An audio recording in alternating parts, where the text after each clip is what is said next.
Hello everyone, I hope you all are fine. Now I will explain how we can use the formal definition of a limit. Formal definition of a limit to solve questions. Last time I discussed one to two questions just by using the rules that we studied in the previous lecture for finding limit. But now I will explain how we can use formal definition of a limit.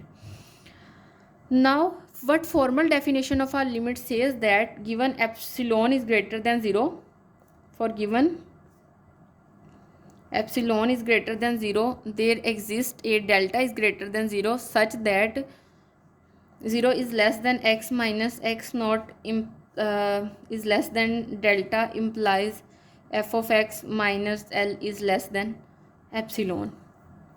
Okay, means this condition holds whenever this condition exists. Now if I deal with the most easy example, if I take the identity function limit x approaches to 2 x is equals to 2, then how we can find its limit, means how we can prove it by using formal definition of a limit. When we deal in general, we write limit x approaches to x naught f of x is equal to L. Now first of all you have to compare the values of these two.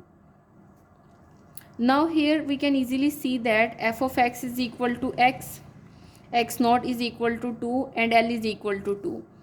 Now if we write these all these values in this form, then I can get 0 is less than x minus 2 is less than delta implies f of x here is x minus 2 is less than epsilon.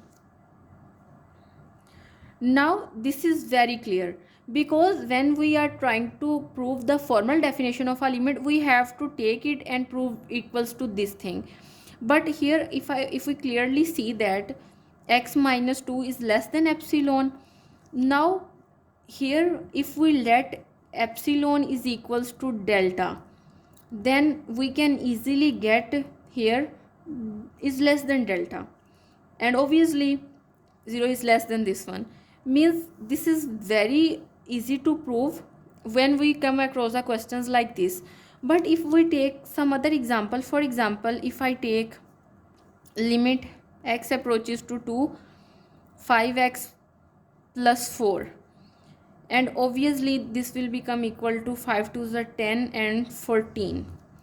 And if we now apply here the definition, here x naught is equal to 2, f of x is equal to 5x plus 4, and here L is equal to 14. Now if I write according to the definition of a limit, then I can get x minus 2 is less than delta implies 5x plus 4 minus 14 is less than epsilon. Now first of all we have to solve this inequality. This inequality implies that 5x plus 4 minus 14 is less than epsilon, and 5x minus 10 is less than epsilon, and we can take 5 as common, then x minus 2 is less than epsilon, and x minus 2 is less than epsilon, and if we take 5 there, means if we divide by 5 on both sides, then I can get x minus 2 is less than epsilon over 5.